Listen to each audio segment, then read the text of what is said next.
ভুল ছিল বলেই কিছু কিছু ভুল ছিল বলে সহি শব্দটা আমি জানি না, আপনি ব্যাখ্যা দিবেন। জি, আপনি ব্যাখ্যা দিবেন। আপনাদের উদ্দেশ্য করে বলছি, আমি বলি, আমি প্রথমে বলেছি আপনাদেরকে, আমাকে একটু একটু কষ্ট করে আপনি কোরআনের আলোকে ব্যাখ্যা করবেন নাকি? উত্তরটা আগে দিচ্ছি, পরে ওয়াজ। কোনটা? আপনার প্রশ্নগুলো। কোনগুলো? ওইটা ভাস্কর্য, এটা তো? হ্যাঁ, না, সেটাই আমি জানবো যে আপনি বললে আমার সুরাটা আর ইয়েটা আরেকটা বলে দিন।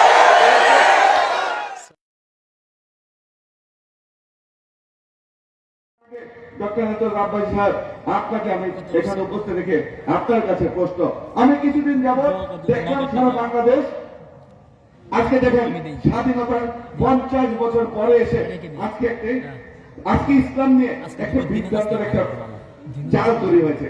সেটা কি?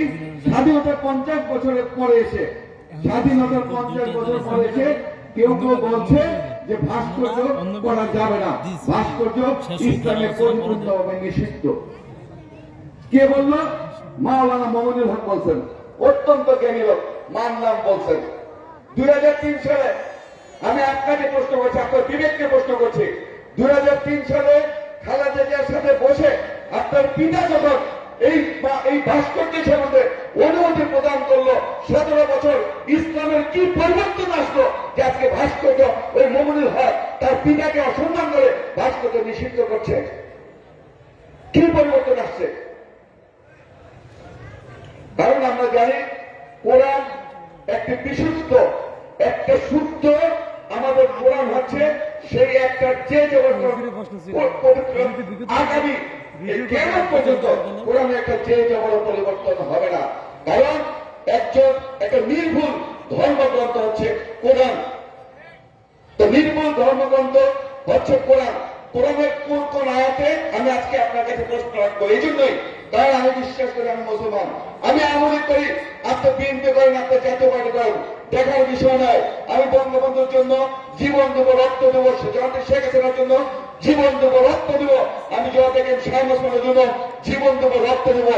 আমি আপনাদের সকলের কাছে বলছি, কিন্তু আমি এটা করবো না যে তাদের জন্য আমি দুজনে যেতে রাজি নই, যেতে রাজি নয়। আপনার কাছে আমরা সুস্পষ্ট ব্যাখ্যা চাচ্ছি, কারণ পবিত্র কোরআনের কোন কোন সূরায় কোন কোন আয়াতে এই ভাস্কর্য সমাজে নিষিদ্ধ ঘোষণা করা হয়েছে এটা আমরা জানতে চাই। আমরা যদি সেই সম্বন্ধে স্পষ্ট ধারণা পাই, সুস্পষ্ট যদি ধারণা পাই, আপনাদের সাথে আমরা রাজপথে থাকবো। কারণ ইসলাম রক্ষা করা আমাদের পবিত্র দায়িত্ব, কোরআনের প্রতিটি আদেশ বাস্তবায়ন করা আমাদের পবিত্র দায়িত্ব। সেটা বাস্তবায়ন করার জন্য যদি জীবন দিতে হয়, আপনাদের আগে আমরা জীবন দিতে প্রস্তুত রয়েছে। আমরা রাসূল পাক সাল্লাল্লাহু আলাইহি ওয়াসাল্লাম উম্মত হিসেবে এটাই বিশ্বাস করি। তাই আমি আমার বক্তব্য দীর্ঘায়িত করব না। আমি হুজুরকে বলি, আমি জানি না, আমি অত জ্ঞান রাখি না, আমি অত জ্ঞান যাই না, ওনাদের মতো অত জ্ঞানী লোক আমি না, ওনাদের মতো এত জ্ঞানী লোক আমি না। কারণ আমি ছোট্ট ছোট জিনিস জানি। রাসূল পাক সাল্লাল্লাহু আলাইহি ওয়াসাল্লাম বলেছেন, আমাদের হযরত মুহাম্মদ সাল্লাল্লাহু আলাইহি ওয়াসাল্লাম বলেছেন, 3টা সময় ছিল পৃথিবীর শ্রেষ্ঠ সময়। 3টা সময় ছিল পৃথিবীর শ্রেষ্ঠ সময়। একটা রাসূল পাক সাল্লাল্লাহু আলাইহি ওয়াসাল্লামের সময়, একটা সাহাবীদের সময়, আর একটা তাবেঈনদের সময়। এই 3টা সময় ছিল পৃথিবীর সর্বশ্রেষ্ঠ সময়। এই সময় শেষ হয়েছে 120 হিজরিতে। 120 হিজরিতে এই সময়টা শেষ হয়েছে। 120 হিজরির পরে 215 হিজরিতে 215 হিজরিতে আমাদের পবিত্র আমাদের হাদিস সংগ্রহ শুরু হয়েছে। তাহলে এই সময়টার মধ্যে গ্যাপ ছিল 95 বছর। সেখানে নেতৃত্ব দিয়েছে আমাদের রাসূল পাক সাল্লাল্লাহু আলাইহি ওয়াসাল্লামের প্রাণের টুকরা হাসান হোসেনকে যারা হত্যা করেছে, এজিদের বংশধর, তখন তারা নেতৃত্ব দিয়েছে। এই যে 95 বছর তারা হাদিসের বিভিন্ন সময় বিভিন্নভাবে অপসংস্কৃতি, অপহাদিস সেখানে তারা সংযুক্ত করেছে।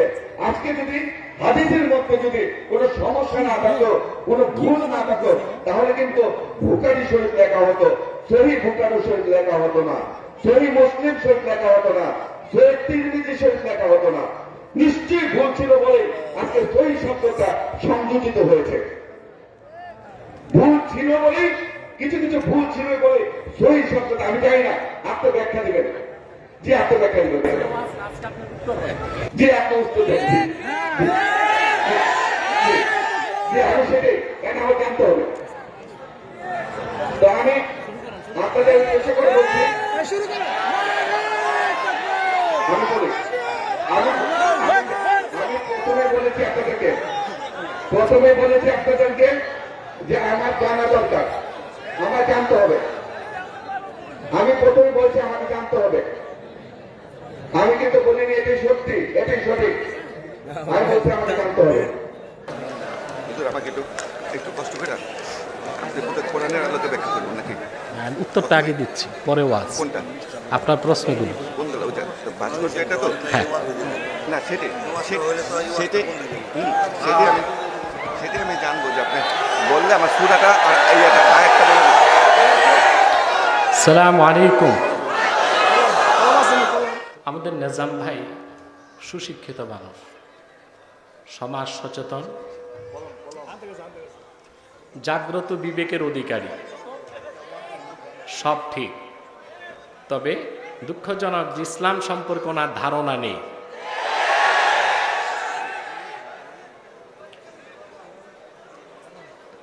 আমরা অরাজনৈতিক মানুষ।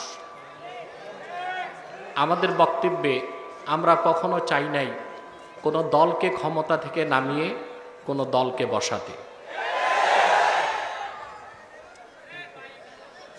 XYZ কোনো আলেম যদি তা করে থাকে সেটার দায় তারা নিবে। আমরা ভাস্কর্যের ব্যাপারে যা বলেছি, কোরআন সুন্নাহর মত বলেছি, এবং ভাস্কর্যের ব্যাপারে যা বলেছি ইসলামের সুস্পষ্ট ব্যাখ্যা দিয়েছি। সেখানে কারো কাছে আমরা পারচেজও হইনি, আর কাউকে বেনিফিট করা আমাদের উদ্দেশ্য ছিল না। আমাদের ইমানের তাকাজায় আমরা বক্তব্য দিয়েছি, এবং আল্লাহর হাবিব মুহাম্মদ সাল্লাল্লাহু আলাইহি সাল্লামের ওসিলায় আমাদের সুস্পষ্ট ডকুমেন্টারি বক্তব্যকে গোটা দেশ গ্রহণ করেছে, এবং সেটার উপর জননেত্রী প্রধানমন্ত্রী শেখ হাসিনার সরকার অত্যন্ত নমনীয় অবস্থান গ্রহণ করেছে। ওলামায়ে কেরামের সাথে সংঘাতে যান নাই। পরোক্ষভাবে সরকার ওলামায়ে কেরামের বক্তব্য, আমাদের বক্তব্য, আমার বক্তব্য মেনে নিয়েছে। নিজাম ভাইয়ের প্রথম যে প্রশ্ন, যে বিভিন্ন আলেমকে তিনি ডেকেছেন, বক্তব্য নিয়েছেন। আলেম তো সব এক ক্লাসের নয়। আপনাদের সস্তাপুরে ডাক্তার আছে না? ডাক্তারি করে। আবার ঢাকা মেডিকেল কলেজে ডাক্তার আছে, পিজিতেও ডাক্তার আছে, মাউন্ট এলিজাবেথে ডাক্তার আছে। সব ডাক্তার তো এক না। হাতুরা ডাক্তারের কাছে গেলে জীবন নষ্ট হবে। ঠিক সেভাবে সব আলেম তো এক নয়।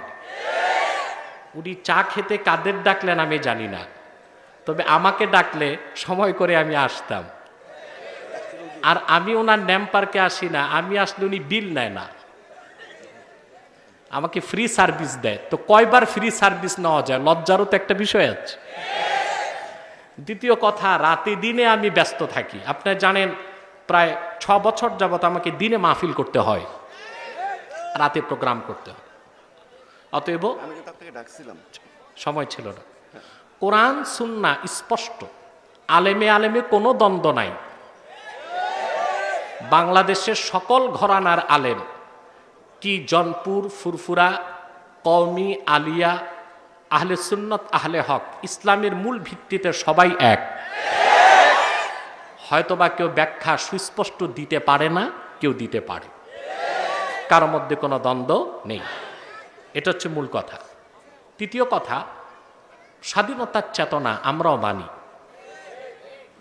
কারণ বাংলাদেশ টিকে থাকলেই আমরা বসবাস করতে পারব। কিন্তু আমাদের খুঁজতে হবে মুক্তিযুদ্ধের মূল চেতনা কি। মুক্তিযুদ্ধের মূল চেতনা ইসলাম ও মুসলমান।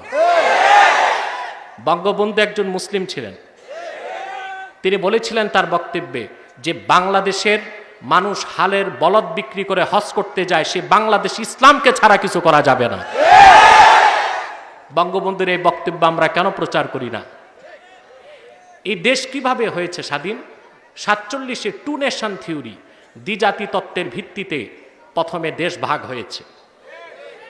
যে ভূখণ্ডে মুসলিম বেশি তা হয়েছে পাকিস্তান, যে ভূখণ্ডে হিন্দু বেশি তা হয়েছে হিন্দুস্তান। স্বাভাবিকভাবে বাংলাদেশে মুসলিম ছিল বেশি, বাংলাদেশ হয়েছে পাকিস্তানের অংশ। 71-এ পাক হানাদারদের অত্যাচার, নির্যাতন, নিপীড়নের বিরুদ্ধে বাংলাদেশের মানুষ একটি স্বাধীন রাষ্ট্র পেয়েছে। যদি বাংলাদেশে মুসলিম সংখ্যা বেশি না হতো, স্বাভাবিকভাবে এটা ভারতের অংশ হতো। যদি ভারতের অংশ হতো তাহলে কাশ্মীরের মতো, আসামের মতো, ত্রিপুরার মতো কোনোদিন আমরা স্বাধীন হতে পারতাম না। বাংলাদেশে মুসলিম কেন বেশি হলো? 1757 সালে ইংরেজরা উপমহাদেশে এসেছে, আমাদের স্বাধীনতাকে কেড়ে নিয়েছে। 1800 সালে জন্ম নিয়েছেন মাওলানা শাহ কারামত আলী জৌনপুরী রহমতুল্লাহ। তিনি বাংলাদেশে প্রবেশ করেছেন। সুদীর্ঘ 50 বছর, 1800 সালে ইংরেজরা জরিপ করে দেখেছিল বাংলাদেশি মুসলিম আছে 30%, শতকরা হিন্দু আছে 70%। 1873 সালে আমাদের বংশের যিনি মুরব্বী মাওলানা কারামত আলী জৌনপুরী রহমতুল্লাহর মৃত্যুর পরে দ্বিতীয়বার জরিপে দেখা গিয়েছে বাংলাদেশে মুসলিম 70%, হিন্দু 30%। ব্রিটেন থেকে শোকজ করা হয়েছে কলকাতার লর্ডকে। এর কারণ কি? হাজার হাজার খ্রিস্টান মিশনারি খ্রিস্ট ধর্ম প্রচার করছে, কেউ খ্রিস্টান তো হলোই না, বরং একটি সনাতন ধর্মের লক্ষ লক্ষ মানুষ কেন মুসলমান হয়ে গেল? তারা তখন 1 মাস পর প্রতিবেদন জমা দিয়েছে ব্রিটেনে। তার একটাই কারণ, মুসলিম সংস্কারক মাওলানা কারামত আলী জৌনপুরী রহমতুল্লাহ সুদীর্ঘ 50 বছর বাংলা, বিহার ও আসামে ইসলামের দাওয়াত দিয়েছেন। তাতে সরাসরি 2 কোটি লোক ইসলাম গ্রহণ করে মুসলমান হয়ে গেছে মাওলানা কারামত আলী জৌনপুরী রহমতুল্লাহর হাতে। যে কথাটি ডব্লিউ হান্টার তার দ্য ইন্ডিয়ান মুসলিম বইতে উল্লেখ করেছে, কথাটি এনসাইক্লোপিডিয়া অব ব্রিটানিকাতে এসেছে, কথাটি ইসলামিক ফাউন্ডেশন ইসলামী বিশ্বকোষে এসেছে। শুধু কারামত আলী জৌনপুরী রহমতুল্লাহর দাওয়াতি চেতনায় উদ্বুদ্ধ হয়ে 2 কোটি লোক মুসলমান হওয়াতে বাংলাদেশে মুসলিম সংখ্যা বেড়েছে, হিন্দু সংখ্যা কমেছে। তারই ধারাবাহিকতায় 47-এ বাংলাদেশ স্বাধীনতার পথে এগিয়েছে, ধাপে ধাপে 71-এ বাংলাদেশ স্বাধীন মুসলিম রাষ্ট্র হয়েছে। অতএব স্বাধীনতার মূল চেতনা ইসলাম ও মুসলমান, আর সেই ইসলামকে বাদ দিয়ে স্বাধীনতার চেতনাকে উপলব্ধি করা যাবে না। উনি প্রশ্ন করেছেন ভাস্কর্যের ব্যাপারে। আপনারা দেখেছেন বাংলাদেশে 3টি লাইভ শো হয়ে গেছে ইতিমধ্যে আমার, এবং বাংলাদেশের ইতিহাসে কোনো লাইভ শো এতটা প্রচারিত হয়নি। আপনি দেখেছেন 3টি লাইভ শোতে কথিত বুদ্ধিজীবী নামের বুদ্ধি প্রতিবন্ধীদের শোচনীয় পরাজয় ঘটেছে। নেজাম ভাই যে প্রশ্ন করেছেন তার উত্তর সেখানে আমি দিয়েছি এবং ডকুমেন্টের সাথে। ভাস্কর্য কেন হারাম, কোরআনে কোথায় এসেছে? আমি ওনাকে একটা আয়াত দেখাই দিচ্ছি, 7 পারা সূরা আল মায়েদা আয়াত নাম্বার 90। আল্লাহ পাক বলেন, ইয়া আইয়ুহাল্লাযীনা আমানু ইন্নামাল খামরু ওয়াল মাইসিরু ওয়াল আনসাবু ওয়াল আজলামু রিজসুম মিন আমালিশ শায়তান ফাজতানিবুহু লাআল্লাকুম তুফলিহুন। হে বান্দারগণ, নিশ্চয় মদ, জুয়া, আনসাব হচ্ছে ভাস্কর্য। নাসাব শব্দের বহুবচন আনসাব। যে কোনো প্রতিকৃতি, স্থায়ী প্রতিকৃতি দিয়ে স্থাপন যদি করা হয়, যদি তার এবাদত করা হয় সেটা আওসান, প্রতিমা। আর যদি এবাদত নাও করা হয়, যে কোনো জীব বা প্রাণীর প্রতিকৃতি যদি স্থাপন করা হয় সেটা আনসাব, সেটাকে আল্লাহ তাআলা সুস্পষ্ট হারাম ঘোষণা করেছেন। ওয়াল আজলাম, এবং ভাগ্য নির্ণয়ক কাঠের টুকরা, সেটাকে আল্লাহ হারাম করেছেন। আল্লাহ বলেছেন এগুলো কি? রিজসুম মিন আমালিশ শয়তান, শয়তানের কাজ, নাপাক কাজ। ফাজতানিবুহ, তা থেকে তোমরা বাঁচো, লাআল্লাকুম তুফলিহুন, যেন তোমরা সফলতা লাভ করতে পারো। সকল তফসির কারক মুফাসসিরগণ একমত, এই আনসাব হচ্ছে ভাস্কর্য, স্ট্যাচু। আরেকটা আইডল, ওটা প্রতিমা, এটা স্ট্যাচু। এটাও যদি কোনো জীবের হয়, প্রাণীর হয়, সেটাকে আল্লাহ পাক হারাম করেছেন, কারণ সেটাও মানুষকে শিরকের দিকে ধাবিত করতে পারে। আর এটা হারামের ব্যাপারে আমার কাছে 127টি হাদিস জমা করা আছে। আমি মনে করি তিনি উত্তরটি পেয়েছেন। এবার আসুন হাদিসের ব্যাপারে। হাদিসের ব্যাপারে নিজাম ভাই যা বলেছেন ওনার ধারণা নেই। হাদিস কি প্রশ্ন হল, হাদিসকে বাদ দিলে ইসলামের অস্তিত্ব থাকবে না। কিভাবে? আল্লাহ তাআলা কোরআনে নামাজের কথা বলেছেন 80 বারের বেশি। আপনার আজকে ফজর নামাজ পড়েছেন? ফরজ কয় রাকাত? জোহর, আসর, মাগরিব, এশা।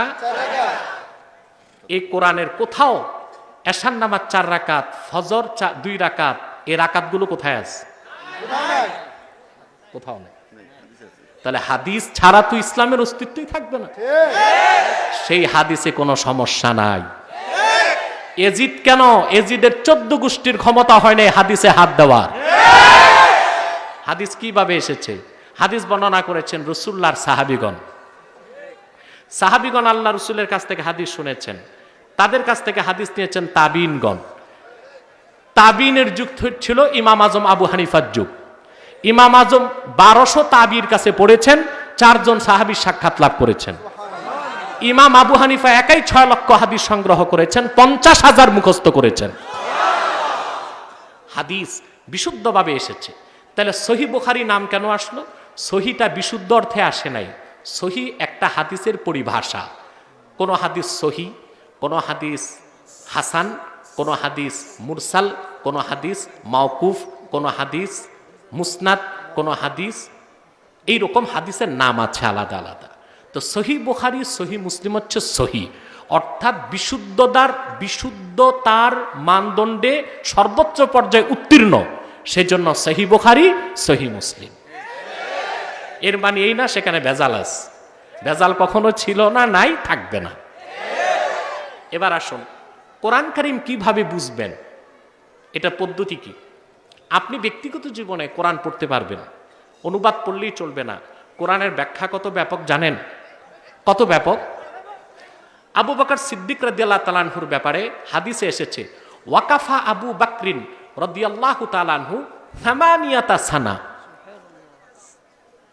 শুধু আবু বকর রাদিয়াল্লাহু তাআলা আনহু সূরা বাকারা বুঝতে ওনার 8 বছর লেগেছে। একটা সূরা বাকারা বুঝতে আবু বকর রাদিয়াল্লাহু তাআলা আনহুর কত বছর লেগেছে? যদি আবু বকর রাদিয়াল্লাহু তাআলা আনহু কুরাইশ বংশের শ্রেষ্ঠ সন্তান, আল্লাহ রাসূলের প্রথম খলিফা, ওনার যদি সূরা বাকারা বুঝতে 8 বছর লাগে, তা আমাদের মতো এনায়েতুল্লাহর মতো সল্টু বল্টুদের কত যুগ লাগা দরকার? আমরা কোরআন বুঝেই নিজে আমল করতে পারবো, ফতুয়া দিতে পারবো না। আচ্ছা ভাই বলেন তো, এইচএসসি পাশ করার পর সায়েন্স ডিপার্টমেন্টে এমবিবিএস পড়তে কয় বছর লাগে? 6 বছর। এমবিবিএস ডাক্তারের বাংলাদেশে এখন কোনো ভ্যালু নাই, এগুলো মরে মরে পাওয়া যায়, ঠিক কিনা? এফসিপিএস, এফআরসিএস করতে হয়, পিএইচডি ডিগ্রিও নেয় মানুষ। এখন মনে করে এমবিবিএস এর বইগুলো বাংলায় পাওয়া যায়, 6 বছরেরটা। আপনি ক্লাস 2 পাস, আপনি বাড়িতে বসে যদি এই এমবিবিএস এর বইগুলো বাংলায় আরো 6 বছর পড়েন, তারপর যদি সস্তাপুর মোড়ে একটা ডিসপেন্সারি দিয়ে চিকিৎসা শুরু করেন, রুগী মরবে কয়টা, বাঁচবে কয়টা? সবই মরে যাবে। দেখেন, এক লোক গেছে দাঁতের ডাক্তারের কাছে, ডাক্তার বসছে বট গাছের নিচে। গ্রাম্য ডাক্তার বসতো না আগে বট গাছের নিচে? গেছে রুগী, যে দেখে ডাক্তার টেবিল নিয়ে বসে আছে, টেবিলে 3টা পায়া, একটা বাঁশ। বলে, স্যার দাঁত ফেলবো, কত লাগবে? বলে, বেশি না, 10 টাকা। ওই বট গাছের নিচের ডাক্তার, তার কাছে তো আর সায়েন্টিফিক অ্যাচিভমেন্ট নাই, সারাশি কামারের দোকানের একটা দিয়ে একটা দাঁত বের করছে। বের করার পর রুগী 10 টাকা বের করছে, ডাক্তার বলে 10 টাকা হবে না, 40 টাকা লাগবে। বলে, কেন স্যার? বলে, তোমার দাঁতের 10 টাকা আর তোমার চিৎকারে 3 রুগী ভাগছে আমার, এই 30 মোট 40 টাকা। এখন রুগী চিন্তায় পড়ে গেছে, আমি আসলাম পচা দাঁত নিয়ে নড়ে চড়ে, এটা ফেলতে এত কষ্ট কেন? হাঁ করে দেখে পচা দাঁত জায়গা মতো আছে, ভালোটাই ফেলে দিছে। আমরা যদি প্রাতিষ্ঠানিকভাবে যে কোরআন হাদিস না বুঝি, তারপর ফতুয়া দিয়ে কোরআন হাদিস থেকে ওই রুগী মরবে, বাঁচার কোনো সম্ভাবনা। কোরআন কারীম বুঝার জন্য আপনাকে প্রাতিষ্ঠানিকভাবে যেতে হবে। কোরআন মহাবিশ্বের বিস্ময়। শুধু অনুবাদ থেকে কিছুই বুঝে আসবে না, তা বুঝতে হবে সহি হাদিস দিয়ে। সহি হাদিস হাজার হাজার, কয়টা আপনি পড়বেন, কয়টা মুখস্থ রাখবেন? মুজতাহিদ ইমামগণ যে ব্যাখ্যা করেছেন সে ব্যাখ্যাটা আপনাকে গ্রহণ করতে হবে। আশা করি আমার উত্তরগুলো নেজাম ভাই পেয়েছেন, আপনারাও পেয়েছেন। আমি তো আপনার নারায়ণগঞ্জের, যখন খুশি দরবার শরীফে আসবেন, আমরা ডিসকাস করবো ইনশাআল্লাহ। মায়দা আয়াত নম্বর 90, 7 পারা, 2য় পৃষ্ঠা। মূল আলোচনা